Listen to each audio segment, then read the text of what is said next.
Selanjutnya, cara menghitung biaya FIFO. Langkah yang pertama, hitung unit ekuivalen untuk bahan baku, tenaga kerja, dan overhead. Dan yang kedua, hitung biaya per unit, yaitu biaya per komponen dibagi unit ekuivalen. Dan yang ketiga, alokasi biaya. Yang pertama, unit selesai dari sediaan awal, unit selesai dari produksi baru, unit yang belum selesai, yaitu sediaan akhir.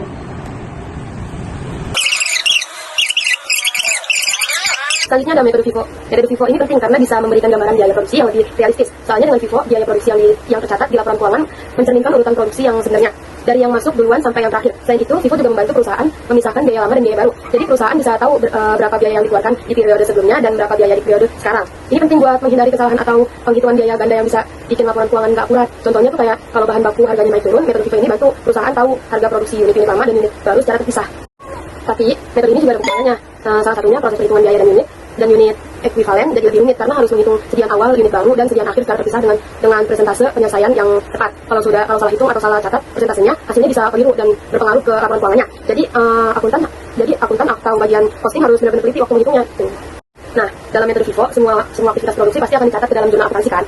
Proses pencatatan ini penting supaya semua biaya bisa dilacak dengan baik. Contohnya tuh kayak saat perusahaan beli bahan baku, itu langsung dicatat masuk ke akun persediaan bahan baku. Nanti ketika bahan baku dipindahkan ke proses produksi, dibuat jurnal lagi untuk memindahkan nilai bahan baku ke akun produksi dalam proses.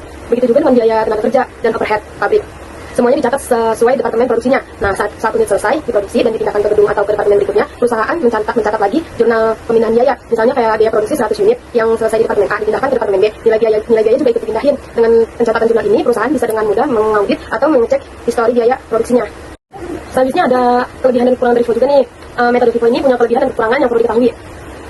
Kelebihannya, metode ini logis karena sesuai urutan barang masuk. Jadi unit yang masuk dulu memang harus diproses dulu. Selain itu, perusahaan juga bisa tahu mana biaya lama dan mana biaya baru. Jadi cocok banget dipakai untuk produk yang cepat rusak, kayak makanan, minuman, atau obat-obatan. Contohnya di pabrik es krim, bahan yang masuk atau harus dipakai dulu supaya nggak keburu mencair atau basi.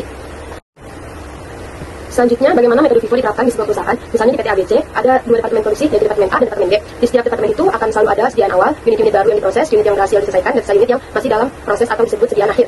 Nah, kalau pakai metode FIFO, unit yang berasal dari sediaan awal harus diselesaikan lebih dulu. Setelah itu, baru unit-unit yang masuk di bulan berjalan diproses dan diselesaikan.